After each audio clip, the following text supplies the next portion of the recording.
Welcome, everyone, to SI Media with Jimmy Traina. Thank you so much for listening. I appreciate it as always. We have a great show. We have John Ourand, formerly of Sports Business Journal, now with Puck, to discuss all the latest sports media news. We get into a ton about the new NBA contract that's going to come up, ESPN, TNT, NBC, Amazon. Where does it all stand? Where is it all going? What's going to happen to Inside the NBA? And a bunch of other sports media news as well. What's going on with streaming and Paramount, and get into the changes at the NFL Today.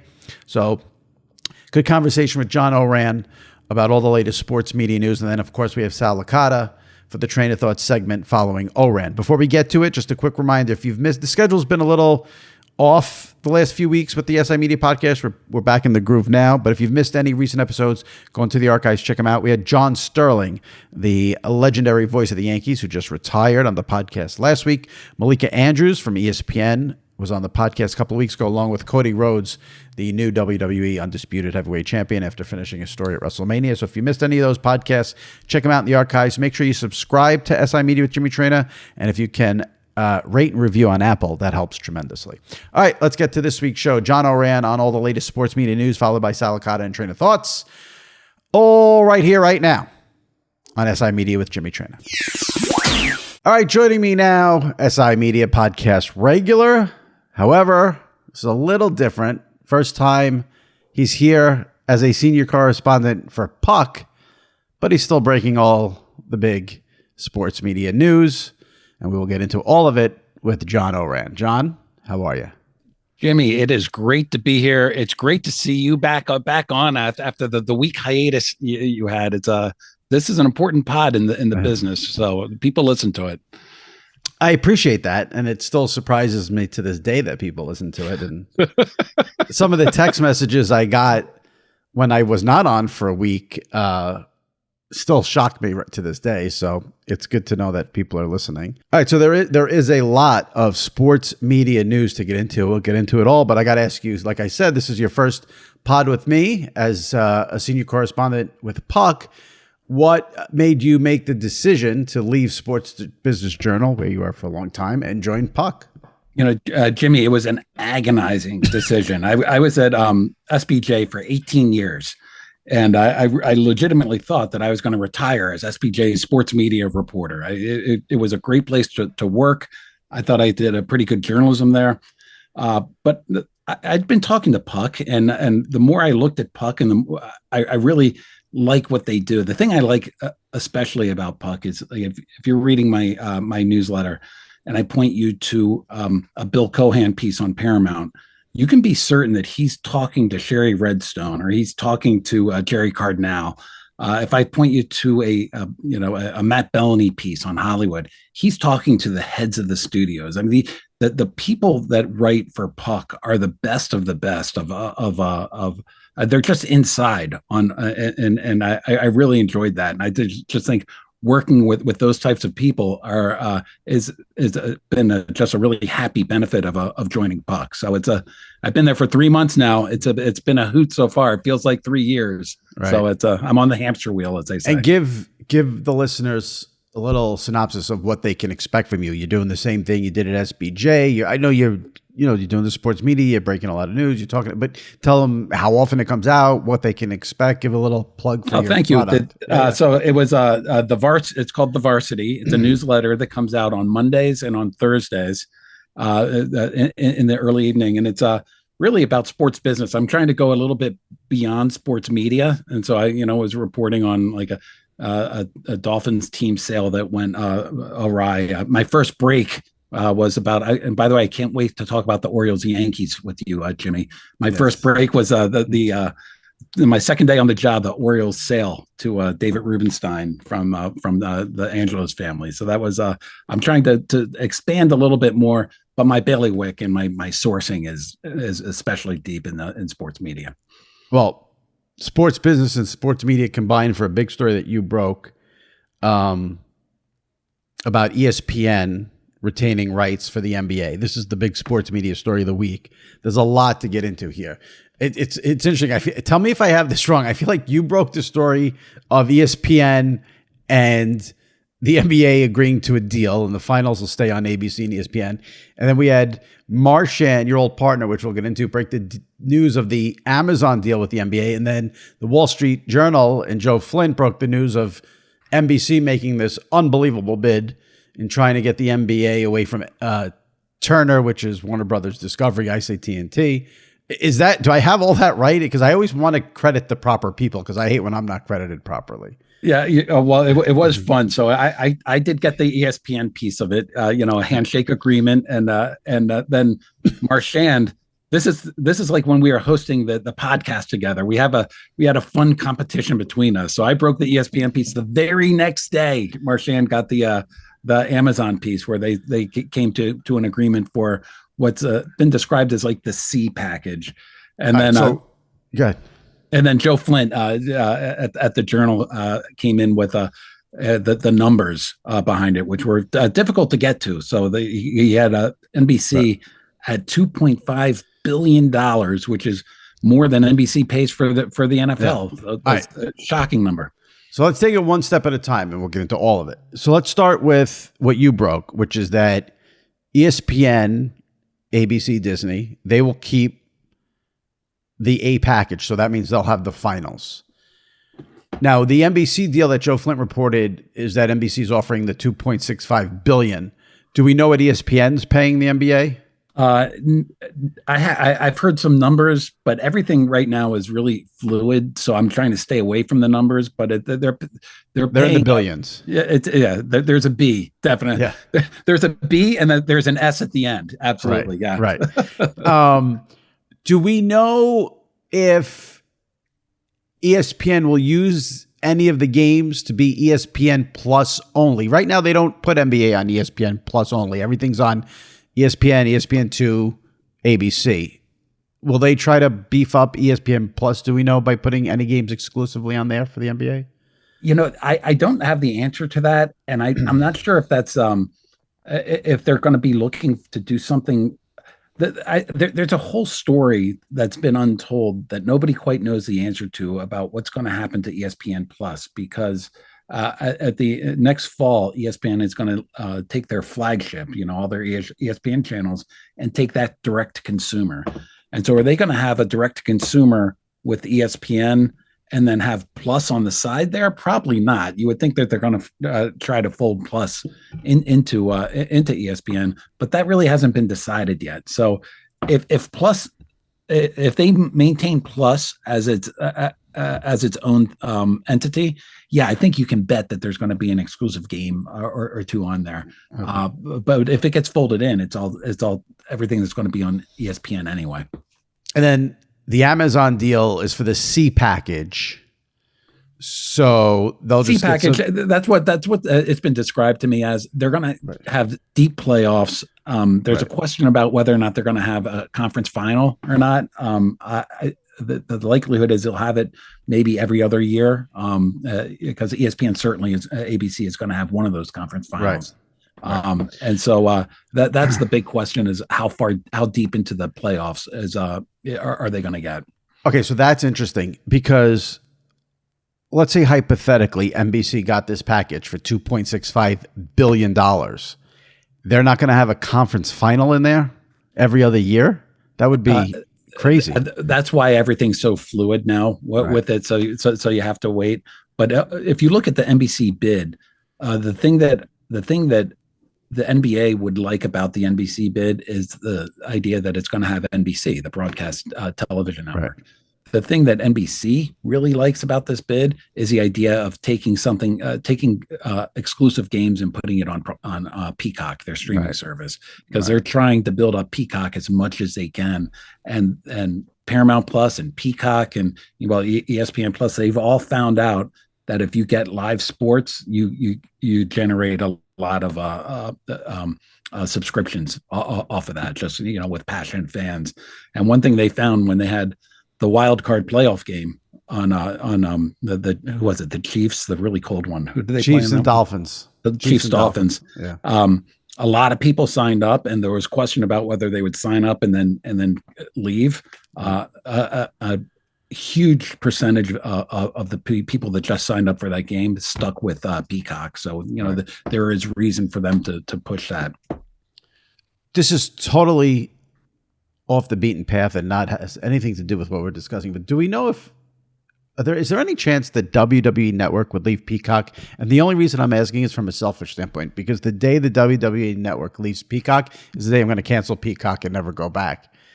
You're gone. I think that there's a chance. I don't know how good that chance is. Again, NBC prioritizes Peacock, and the WWE Network brings a lot of people to Peacock. Right. However, they just got into a nice big deal with Netflix, as you know, and Netflix also has a streaming service that they're trying to maintain as well. So there are a lot of ifs before that comes to in my dream world, the WWE Network gets moved to Netflix when the WWE goes down, then I can cancel Peacock. All right. I'm looking to cancel as many of these streaming services as I can. How many do you have? I have them all. The only one I don't have that I recently canceled Apple TV. Mm-hmm. But I have every other one. And so what are you going to do when the Yankees are on a Friday night on Apple TV? I don't watch it. I don't watch it. When they're on Amazon pretty much every Wednesday night, and I have Amazon Prime, but I don't watch it. I don't want to watch games on streaming services. You just protest that. It's just not how I want to watch. Now, I'll do it for the NFL because it's the NFL. Mm-hmm. And every game means something. But if I miss 15 regular season Yankee games, I'll survive. So. Yeah. All right, let's get back to the NBA, and then I'll bitch about streaming after. All right, so that's the Amazon part of it. We covered the ESPN part. So now it's NBC coming in with this monster offer. This is your domain way more than mine, but just from what I read, it sounds like Warner Brothers Discovery, which is TNT, they have a lot of issues. It would be shocking if, based off what I've read, if they match this offer, but then if they don't have the NBA, what do they have? So how do you think that plays out? The NBC versus Warner Brothers Discovery for the NBA B package. This is so hard to answer on this podcast because it is so fluid and this could be wrong by tomorrow. I am very positive about Warner Brothers Discovery's chances to keep the NBA. I know that they prioritize the NBA. I know that their NBA contracts are a big part of why TNT and TBS commands so much money from the cable and satellite operators. And I know that the idea that they've had the NBA since the 1980s that's part of the DNA of the companies. So even though the executives haven't been around for that long, it's just who that company is. And I believe that Warner Brothers Discovery is going to pull out all the stops in order to keep the NBA. Interestingly, Warner Brothers Discovery does have matching rights.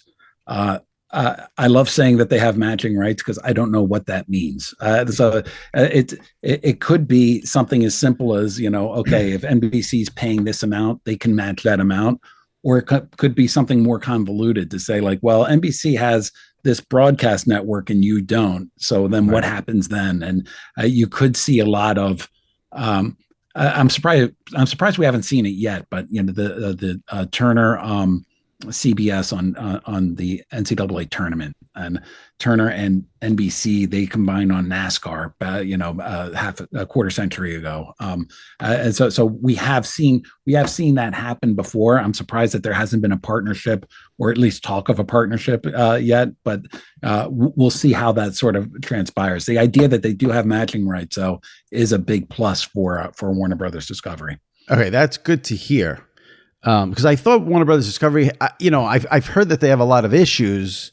Oh, they have a lot. They do have a lot of issues, but the NBA is not one of them. I mean, I was going to say, imagine what their issues would be if they didn't have the NBA. Exactly. Right. Yeah. Okay, so that's good, because as soon as I saw the Joe Flint story, my first thought was, if NBC gets it and TNT's out, that's it for the greatest studio show of all time. And I had people on Twitter, they'll bring them all over. It's not that easy. First of all, Ernie Johnson's been at Turner forever, so it's not a guarantee he's just going to go somewhere else. Whatever NBC or Amazon bid for Barkley, ESPN will probably double it. They would do anything for Charles Barkley, ESPN. I mean, you don't know that. And I wrote this too. We're in the business, so we know this. For the typical fan who's just watching on TV, they think it's just the four of them and that's it. There's a whole production staff that makes that show what it is as well. They're not all going to be brought over. So, like, even if they were all brought over, it's still not going to be the same. And, and TNT gives those four guys as much freedom as anyone gets in sports television.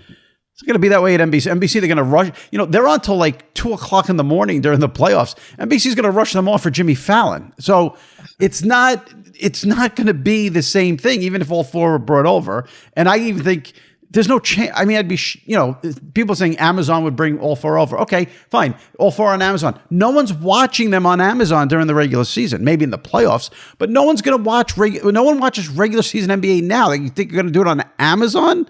So people thinking it'll just, no big deal. It'll be the same. They'll bring them all somewhere. No, it's not going to be that way. Am I crazy or am I right on this?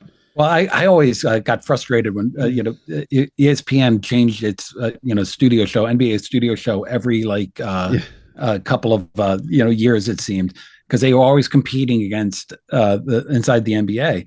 Well, inside the NBA it's barely a studio show. It's barely an NBA show. Like, they talk about the NBA and they show highlights, but they talk about what it's a complete entertainment show. I will say this. They do have outs, and so they can go whether or not Shaq and Charles Barkley, whom have more than enough money, so that I don't know if they'll be lured by money, will go elsewhere. I don't know if they will go elsewhere. I do want to defend Amazon for a second. The studio show that they've done around Thursday Night Football is very good, and the guy that they have running point on that, Jared Stacy, is well known and very good at doing that. So if they get their hands on it, it's going to be. I have every expectation that'll be a top quality show. And one other point to make: you don't like to go to streaming. I don't either. I'm like, we're in the same boat there. When you listen to the NBA talk about this deal, they're saying for as long as I've covered this beat, broadcast television is where everybody wants to be because that has the biggest reach. Well, the NBA is looking at Netflix, and it has a reach that goes beyond our shores, and so it's an international reach. And one thing that Adam Silver has always said is we need to redefine what we view as reach. So something like Amazon, is it's able to reach more people. Maybe not, maybe a different demo of people than traditional TV is used to. Right. I want to be clear. I want to be very clear because I know people are going to listen to this and then send me stuff, and it's not going to be. So I want to be clear. This is all hypothetical. But if NBC got the package, and let's say, and they brought over the four guys, and they were able to bring over Ernie Johnson, Shaq, Kenny, Barkley. Now, in my opinion, there's no chance NBC's bringing all four over. But let's say they did that. That show is going to be very different. They did on Tuesday night. They did a quiz show where Ernie was quizzing Kenny Smith. And the set was almost looked like $10,000 pyramid, $100,000 pyramid. They're not doing that on NBC. NBC's going to rush them off the air because they have all their other shows at night.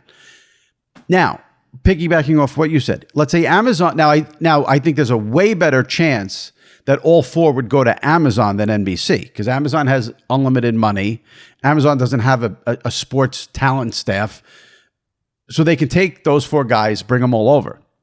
And I think the show would be better on Amazon than NBC. The problem with that is, I get what you're saying about reach and Adam Silver about reach and this and that. Okay. The NBA, Major League Baseball, and the NHL, just to take what's traditionally the four major sports, even though the sport's way more popular than the NHL, their regular seasons are completely meaningless because they have 1,000 games and every team makes the playoffs. It's not like the NFL. So on a Thursday night, when there's an NFL game on Amazon, you have to tune in because the game means something. But on a Thursday night, when the Timberwolves are playing the Hawks, I don't know if people are going to be going to Amazon to watch that when the game's meaningless because that's how the regular season is. So I just want to be clear that I think if the 4 guys from inside the NBA were moved, they'd be better off on Amazon in terms of keeping the show more like their traditional show than NBC. But no one's going to watch it on Amazon because regular season NBA now gets less than 1 million viewers. So that's my take on it that I wanted to get out. All right, so let me make a suggestion that let's say Amazon's deal is that they're going to have I'm making this up, but they're going to have a Friday night game, and that Friday night game is going to be every single game on Friday night. So every single team is going to be playing, and so like you want to see the Knicks, and you'll click on and you'll see the Knicks, and then they do the studio show where maybe it's a halftime show, or maybe it runs as an alternate telecast where they're just sort of you're watching them watch the games or something along those lines. So it would cause more people to watch that than that midweek Bucks Timberwolves games that you suggested. Right. So is that an option where Amazon would take the whole night, the whole slate of games for one night? That's something that's something that I've seen sort of as. Now that's interesting.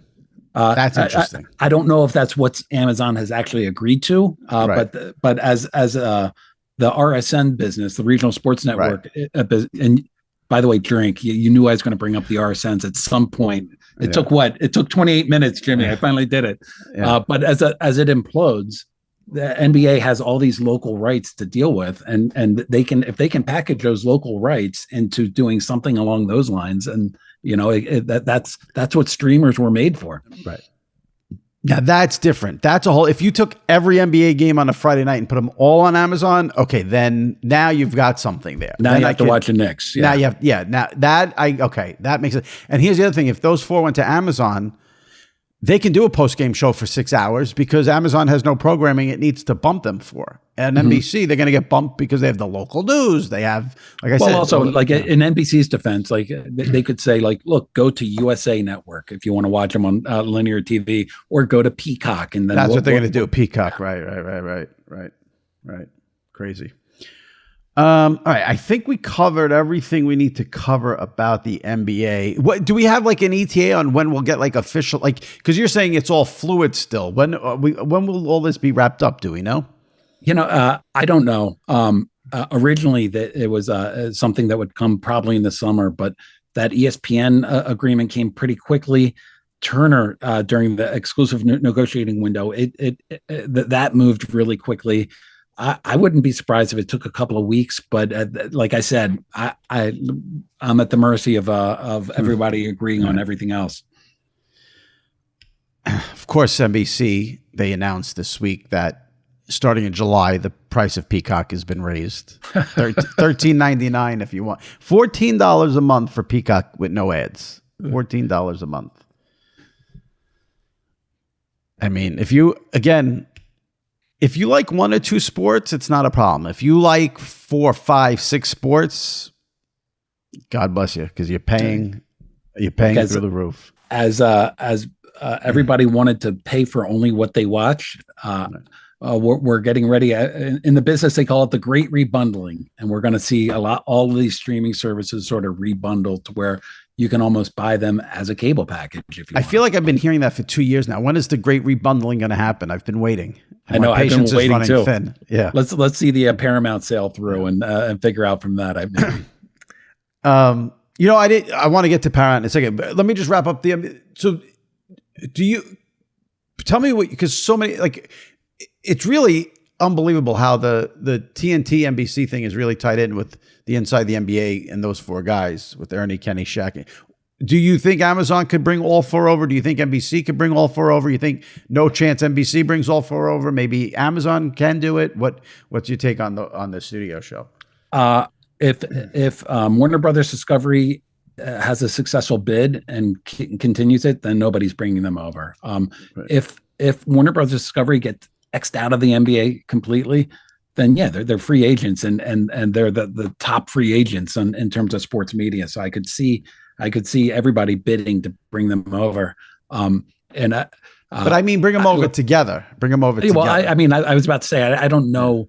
I don't know them personally, Right. any of the on-air talent there, but I have heard that they are very loyal to each other. They get along very well, and I would imagine that they would want to go as a package as opposed to like looking for the highest bidder.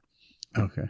And ESPN's going to be, I think if those get four free agents and they want to stick together, then ESPN is kind of screwed. But if they're not going to stick together, I would be shocked if ESPN, they go all out. They'll put Barkley on First Take. They'll put Barkley everywhere. They'll have him do games. They'll have him do. I mean, does Barkley want to go on First Take? I think. Well, listen, he almost went to Live. So if you come up with the money, yeah, actually, he was just on CNN. So yeah, what do I know? Right. Yeah, him and Gail King just got canceled. Maybe he needs more money.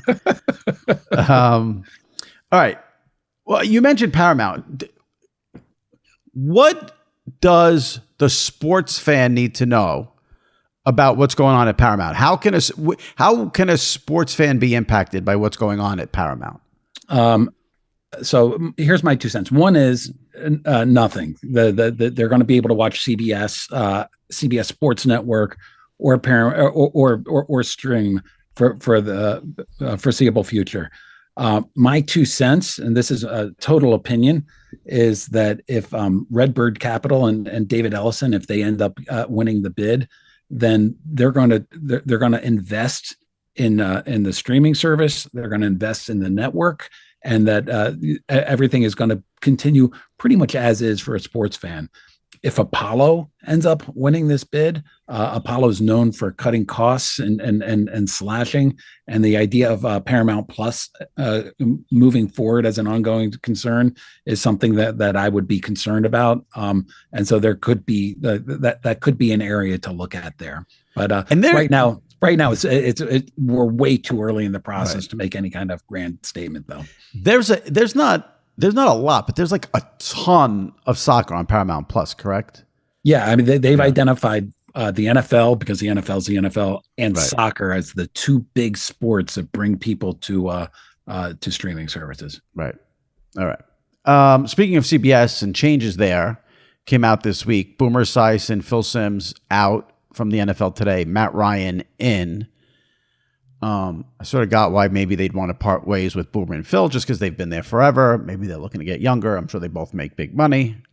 I'm not sure about banking on Matt Ryan. He wasn't exactly like, Mr. Personality in year one in the booth, but they must see something there.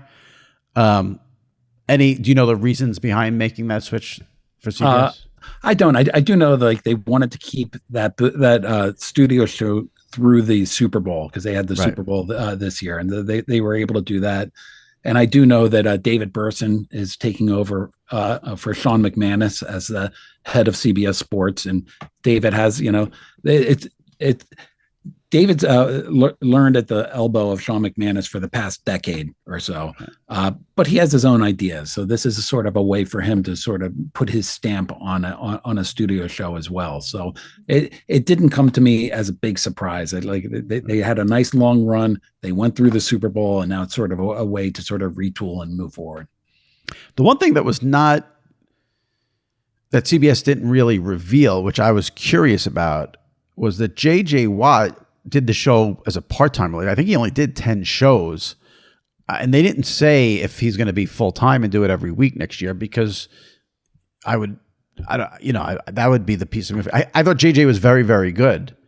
And if I was CBS, I would try to get him to do every week. But it's almost like the Barkley thing. Like JJ Watt doesn't need to do it every week if he doesn't want to. He's just fine. But if you lose Boomer Esiason and Phil Simms, you bring in Matt Ryan, I would think you'd need JJ to be a full-timer, but we didn't really hear anything about that. Do you know anything about that? Or no, I haven't looked into that at all. All right. NFL draft. Great ratings for Thursday. I saw that the Friday ratings were far from great, lowest in a bunch of years. Could you envision a scenario where they move the draft to a Wednesday, Thursday, Friday instead of Thursday, Friday, Saturday? Because the NFL does seem like there's no one more if they can smell one extra rating point, they do what they can to get at the NFL. I mean, they're not shy about their thirst for every dollar and rating point. It would seem like you'd get more people on Wednesday, Thursday, Friday than Thursday, Friday, Saturday, because Friday and Saturday are both dead days in terms of ratings. I know it hasn't been talked about, I don't think, but would that be something they should consider in your eyes? Well, this is what we know. ESPN has the rights to show the NFL draft next season, and then that deal ends. And so the NFL rights are on the open marketplace right now, and the NFL is shopping it around to different media companies, different streamers, and as they're shopping it around, they want to make sure that they get the biggest audiences and the most number of people. So I'm pretty certain that they would. I would imagine they would take a look at when the actual day of the week that it comes out with. I haven't heard anything about that, but I would imagine that would be like, hey, does Thursday through Saturday work, or should we do something more in the middle of the week? The one thing about the NFL draft is that the first day is such an important day, and that's where all the viewers come. That's where the biggest number of viewers come. And if I were the NFL, I would want to keep that on a Thursday, which is historically the attracts the most eyeballs on television. But I would imagine everything's sort of on the table as they're taking a look at selling those rights. Did you have any thoughts about anything you saw from NFL draft coverage? Any fallout? I would hope ESPN was thrilled with the Belichick performance on McAfee. Any fallout from the NFL draft in terms of media news? It's so funny. I happen to be a fan of a team that's in first place of the American League East, Jimmy, and so I happily watched none of the NFL draft. Oh wow!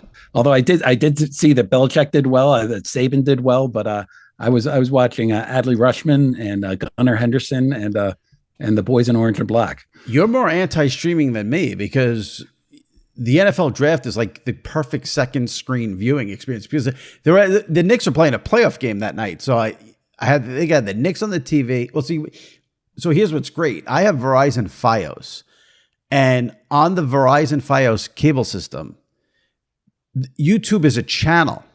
You don't have to hit input. You don't have to go to Apple TV. You hit a channel and it's YouTube. So I watched McAfee on YouTube on my cable system on one TV and had the draft. I had the Knick game going. So you're just watching one thing and that's it. One screen. I have my iPhone out to check Twitter, and that's about it. Right.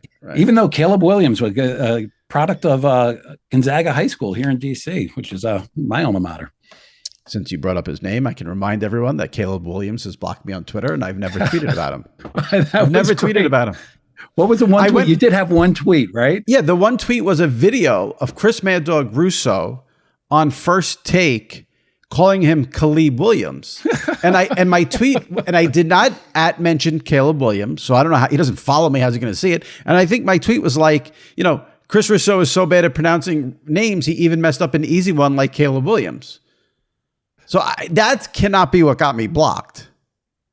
I had that is a great mystery. We got to get to the bottom of this. I tried. No one. I mean, listen. If you want to say if he followed me and then blocked me, I can understand that. You'd be like, okay, too many Curb Your Enthusiasm tweets, too many Yankees tweets. I don't like his takes on sports media, but he didn't follow me, so I don't understand why I'm getting blocked. But this guy hates streaming. I just don't want to listen. Yeah, exactly. That would be fair. If you follow me on Twitter and then block me because I complain about streaming, that's fair. But he didn't follow me. There's no reason for a block. USC football is not in my tweeting rotation. Sorry. And I do think he's overrated, so now he can block me. I guess before I wrap up, I should ask you, we started at the top. You talked about my podcast was on hiatus for a week after some craziness with Sports Illustrated. That's all settled and everything's good now. You had a podcast with Andrew Marchand that had to go away because he left for The Athletic. You left for Puck. Tell me about how upset were people? Did you guys hear a lot from people like, we missed the podcast, we want the podcast back? Is there an update on it? Can the podcast be put back together? Give us an update on the Marchand and Ourand podcast. I'm devastated. That podcast, both Andrew and I Andrew hated when I did that. I always spoke for Andrew, and he was like, "Don't speak for me, just speak for yourself." But we both loved that podcast. It was we had a lot of fun with it, and it went for I think 2.5 years or so. It doesn't look like it's going to come back together. It's not going to come back together. Right. And one of the gratifying things that I know about is just the amount of people that have talked about it and made it a part of their sort of weekly listen. So that's been really gratifying for me. I know at Puck, I'm going to be launching a podcast at some point this summer. I expect that Andrew at some point is going to do the same thing at the Athletic. And so we'll have our competing ones moving forward, but it's we left on great terms. We still like each other. We still have an ongoing bet about when ESPN is going to take their channel and go direct to consumer. If it is indeed next fall, then I owe him a steak dinner. But if it goes for another couple of months, I might be sitting pretty. But we'll see on that.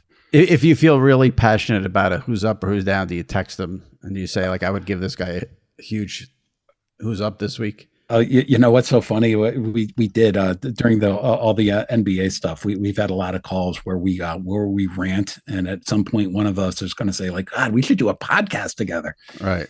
Well, you guys can always come on here anytime. You should have us both on. You did that once, I remember. I tried. There were logistical issues, I think, when I Marchand, come on, Marchand's like, he's so high maintenance. Jeez. John said that, not me. And we'll end it there. It's a good way to end it. Andrew Marchand, high maintenance. All right, John, I appreciate it. Everyone could catch John. He's at Puck now, Mondays and Thursdays for the newsletter. Mondays and Thursdays. We will be following closely to get this whole NBA mess sorted out. I'm looking forward to seeing how it all, and it's funny. Everyone on Twitter seems to, the NBC thing got everyone so worked up about the theme song, about Round Ball Rock and John Tesh and that song coming back. And I'm like, I wouldn't trade the song for the Inside the NBA guys. That's a way more important factor in all this. Go ahead. I love Twitter. I totally love Twitter. But my son is going to be 25 this summer, and he doesn't know what Round Ball Rock is. He could care less. And where's that line? 40? Under 40? Or like I experienced that, believe it or not, a month ago with WrestleMania, because my nieces are into wrestling, and they had no interest in The Rock coming back because it wasn't their, The Rock. You have to be of a certain age to remember what The Rock did in the WWE, and it is a Round Ball Rock, exactly. Like I didn't think of that, but yes, the young person that the NBA is trying to attract on Amazon doesn't really care about Round Ball Rock. You're 100% right on that, but. Jimmy, you'd be proud of me. I attended WrestleMania this year. Which night did you attend? I did the Saturday night one, which was. So you saw the tag. Did you stay for the whole thing? Well, you had to, because the best one was at the end, right? Yeah. And the Saturday night, there was a lot of people complaining about it was cold. It was really frigid. I had a knit hat on and gloves. Yeah, it was terrible. And what was your takeaway from attending WrestleMania? Okay, so my takeaway is I didn't know any of the storylines. So some of the matches were just like brutal. But when they announced that final match, who was it? Rock and Roman Reigns versus Cody Rhodes and Seth Rollins. And we're at, I almost said the vet, but we're at Lincoln Financial Field. Yeah. And you looked up, and at the very top of Lincoln Financial Field, and the whole place is packed, and they do the Rock's music. And even at the top level, like, they're just going nuts. I don't know if I've ever heard Lincoln Financial Field that loud as when you heard sort of the Rock's music. So were you singing along with Cody Rhodes with his song when everyone does the whoa, and then Seth Rollins, everyone sings along to his? So were you singing along with the songs, John? Yeah, unfortunately, I wasn't singing along. I didn't know when to do the whoa, but I was looking around. It was fun. Yeah. It was fun. Yeah, it's funny. I hadn't gone to a show in years. I probably hadn't gone since high school or college, and then I ended up last summer. I went to a Friday night SmackDown at Madison Square Garden. It is, even if you're not into it, if you're marginally into it, or it's an experience when you go live. What they do for a live show is pretty damn impressive. And just to see, like, that whole stadium was into it, and it was a fun experience. Definitely. All right, maybe we'll have you on to preview SummerSlam down the road. All right, John Ourand. Finish the story. Finish the story. He finished his story. John Ourand from Puck, and appreciate you coming on. Be well. Anytime, man. Thanks for having me. All right. Take care. All right. Joining me now, as he does every week for our Traina Thoughts segment from WFAN Radio in New York, SNY TV in New York, my buddy Sal Licata. Sal, how are you? Good. I feel like we haven't talked in a while, although we did talk last week, so it should be a good one today. Well, actually, I'm glad you said that, because where I wanted to start in a weird place, because we usually don't do like hardcore sports here, but I have not talked to you, like we have not really communicated much over the past week, and I don't know, you always change your mind about whether you're a Falcons fan. Are you a Falcons fan? You're not a Falcons fan, but I wanted to get your reaction to the Michael Penix pick, since that was like the big thing of the NFL draft. Okay. Before I give you my thoughts on that, let me just say that I hated when they took Kyle Pitts. I hated when they took Drake London. I hated when they took Bijan Robinson. I just don't believe in taking skill position players when you have many other areas of need that high in the draft. This pick is different. I think it's brilliant. They have a quarterback in Kirk Cousins. You draft a quarterback because in their minds, they expect to never be picking in the top 10 again, or at least not for the next foreseeable future. You get the quarterback, which is the most valuable asset in football. He can learn for a year or two under Kirk Cousins, and then you transition to him and you get your quarterback in the future. So I don't understand the blowback. I thought it was a brilliant move by the Falcons. Yeah, I didn't understand the blowback. So from what I saw, a lot of the blowback was about the money they gave Kirk Cousins.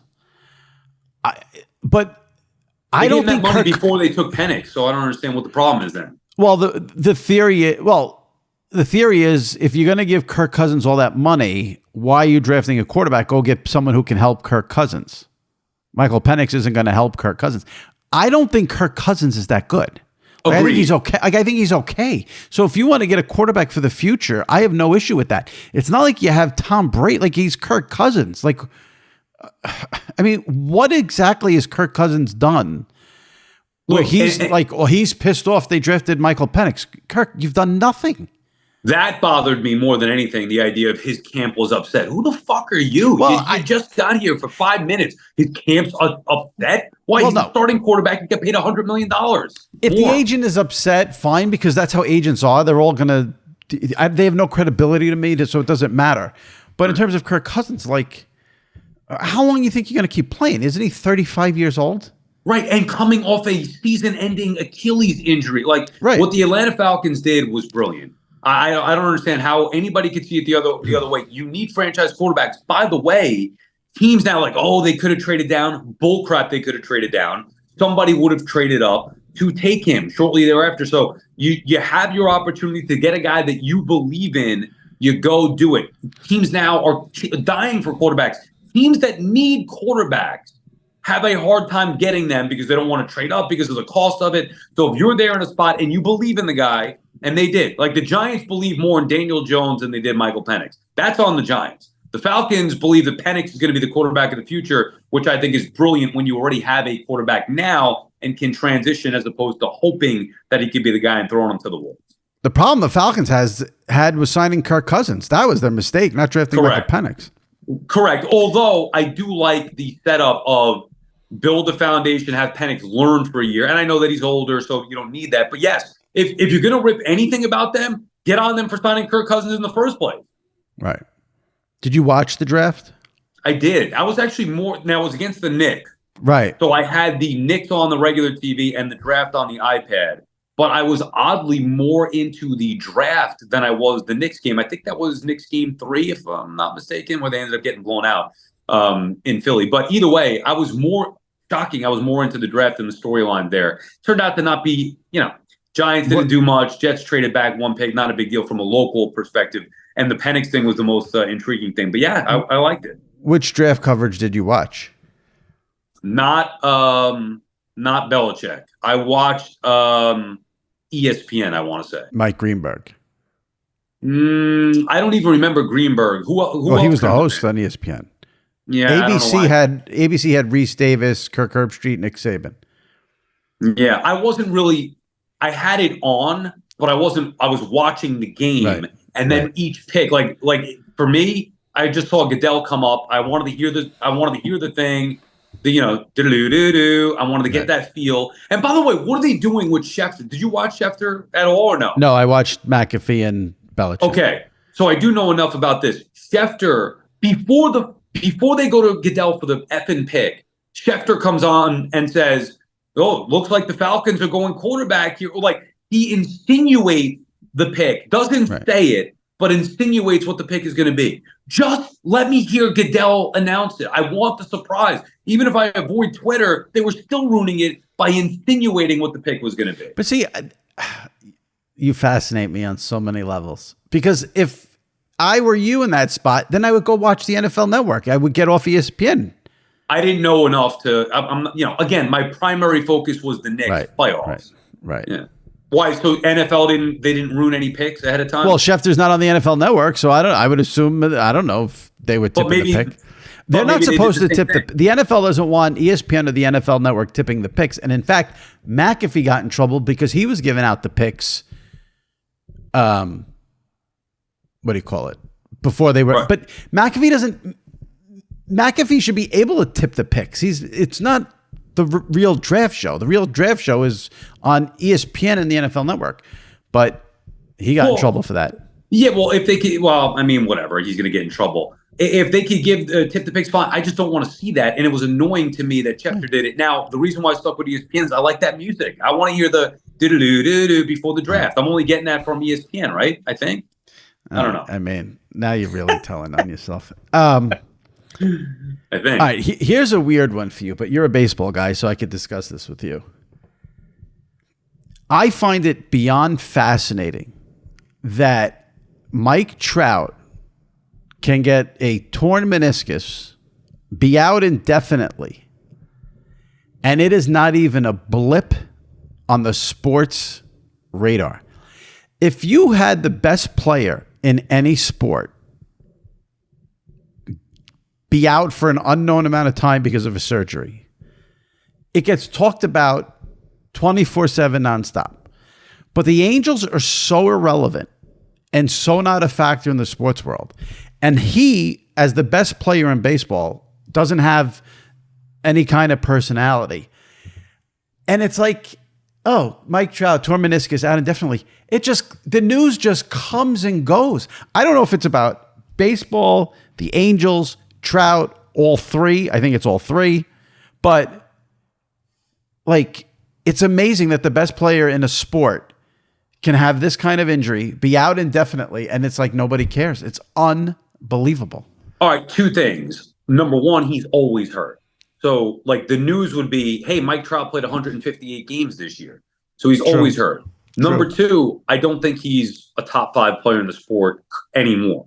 Now, I could be wrong on that, but I feel like when you got Acuna, you got Soto, Julio Rodriguez, you got all these younger up-and-coming stars. Yeah, I don't think it's as big of a deal as it would have been, say, 5 years ago. All right, so you don't think Mike Trout is a top 5 player? This is fascinating to me. Yeah, well, he's definitely not the best player in the sport anymore. Who is? Well, I mean, Mookie Betts, Acuna, Ohtani. Like, if this were Ohtani, it'd be a big deal. At this particular point, when was the last time Trout? Are you looking it up? Can you look it up when the last time Trout played a full season was? Well, I know he's been hurt 5 years in a row. Yeah, and even, like, to your point, it's the Angels. I just don't think he is I don't think he's the best player in baseball anymore. And I would say he's not even top 5 at this particular point. I thought one of the worst things I've ever seen in sports was when Mike Trout re-signed with the Angels a few years ago, because that just told me, like, okay, like, you want to be in no man's land in the abyss, like, All right, so last year he played 82 games. The year before that, 119. Oh my God! The year before that, 36. The year before that, 53. Well, what was the pandemic? Was that the 36 year? That was the 53 year. Oh, he almost played a full season.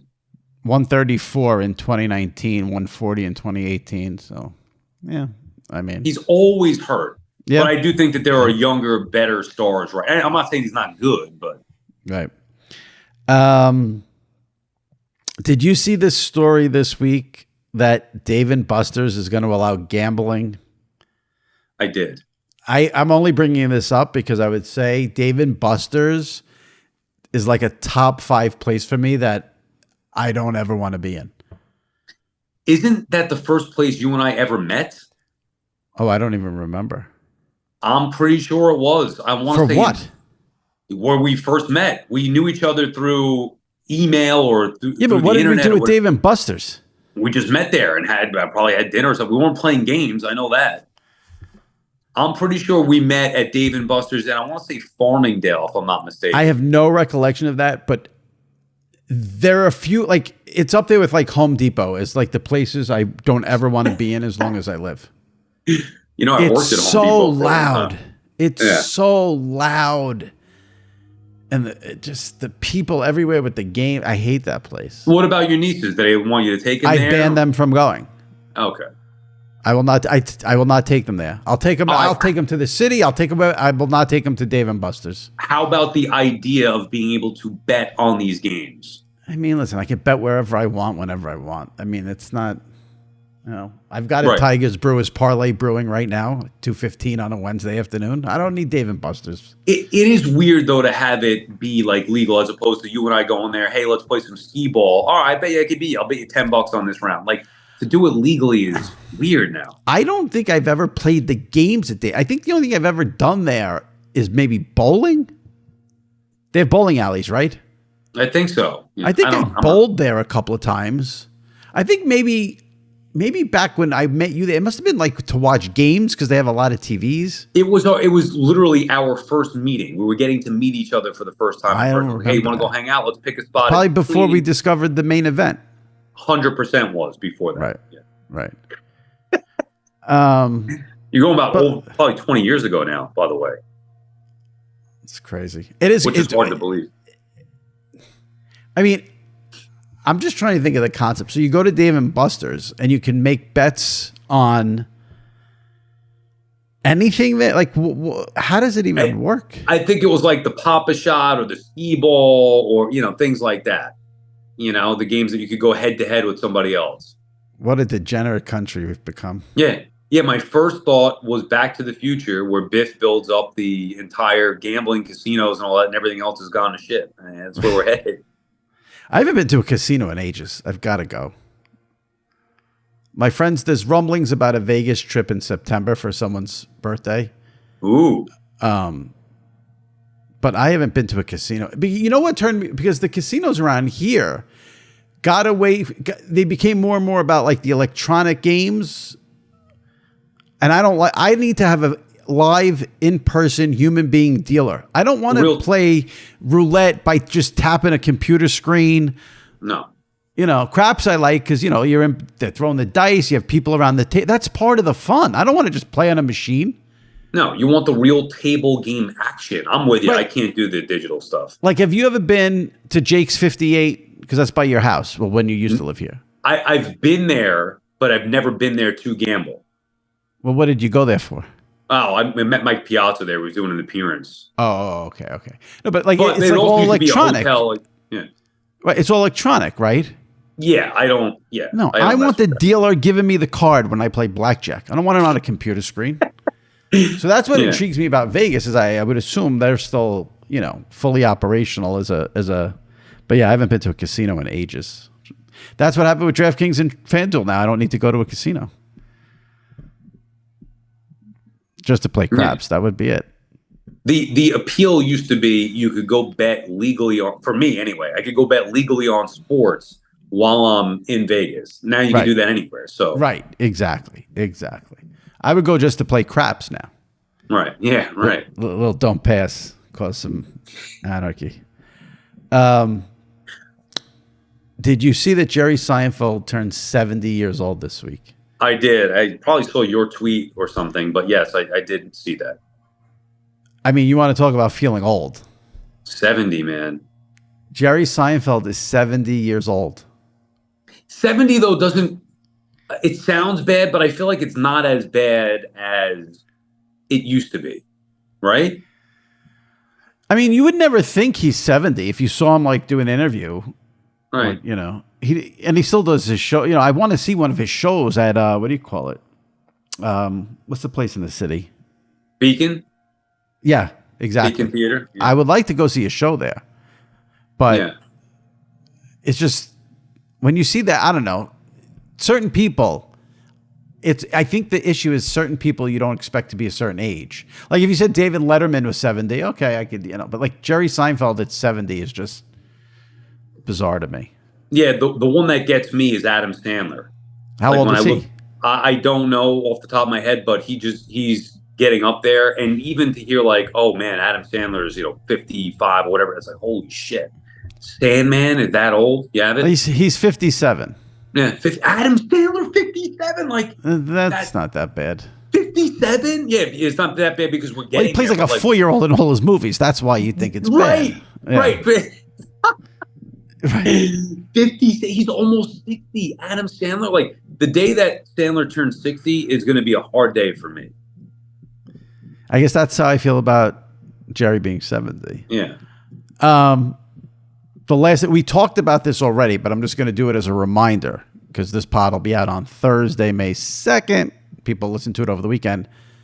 Sunday night is the Tom Brady roast on Netflix, live 8 o'clock. Belichick is going to be one of the roasters. I saw. Which should be. That. Now, I do believe if the Knicks have a game 7, when is that game? Saturday. Oh, okay. Saturday night. All right. So Saturday night. Yeah. Oh, that's a problem. I have to go to a friend of mine's having a birthday thing on Saturday. It's a Kentucky Derby themed birthday party. I know so you I have to love get dressed horses. up.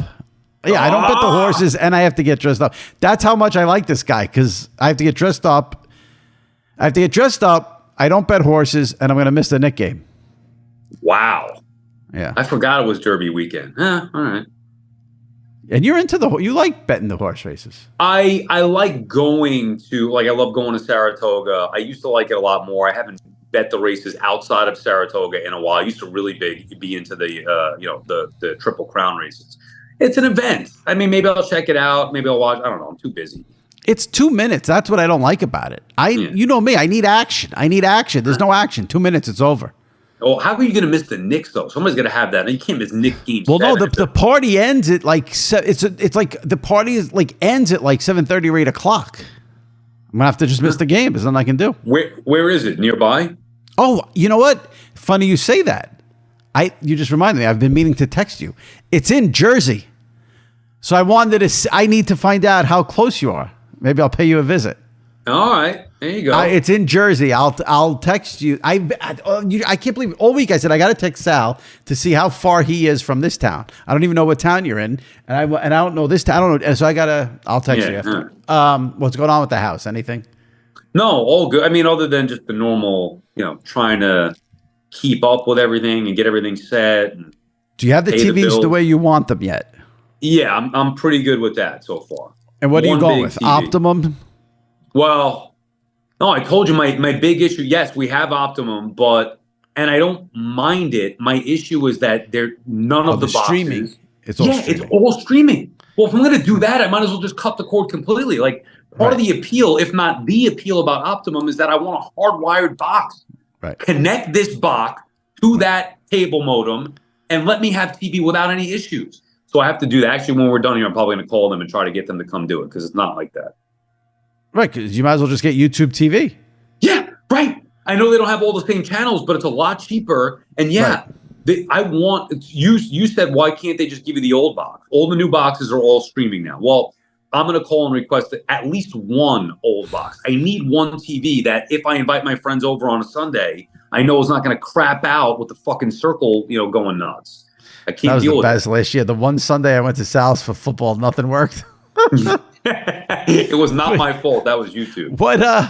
What you can't get Fios? I can get Verizon internet, which I'm considering. I can't get, so I could get Fios internet and then get YouTube. I can't get the Fios cable pack. Come on, Fios. What is up with that? That's ridiculous. But I think the problem is I'm worried about the sports, not the channels. I don't really care necessarily about that. Even my wife at this point is like, whatever. She watches Netflix 95% of the time anyway. But I can't be without sports. Interesting. All right. Well, It'd be interesting if you cut the cord, then I could hear about your YouTube, because I'm still Fios all the way. So yeah, I know. No, you said that. If I could have gotten that, I probably would have gone with that as the option. All right. Well, I'm glad there's no house stress. That's good. All right. No. Let's keep it that way. We'll see you next week. Are you going to watch the roast of Tom Brady on Sunday? If you need me to for the pod next week, actually, I don't know if I'm going to watch it Sunday. I'm not going to force you to watch it, but no. I will watch. It's going to be. We'll discuss it next week. So I will watch it before we record next week for sure. I don't know about live Sunday night, but I'll watch it. You're a trooper. All right. All right, Sal. We'll see you next week. Talk to you later. All right. Bye. All right. My many thanks to John Ourand and Sal Licata. Hope you guys enjoyed the show. If you missed any recent episodes of SI Media with Jimmy Traina, go into the archives, check them out. Past episodes, we had John Sterling on the podcast last week talking about his retirement as the radio voice of the New York Yankees. Malika Andrews from NBA Countdown on ESPN was on 2 weeks ago, and Cody Rhodes from the WWE was on 3 weeks ago. So check those out in the archives. Subscribe to SI Media with Jimmy Traina and rate and review on Apple. All right, that wraps it up. We'll see you next week. Stay safe and take care.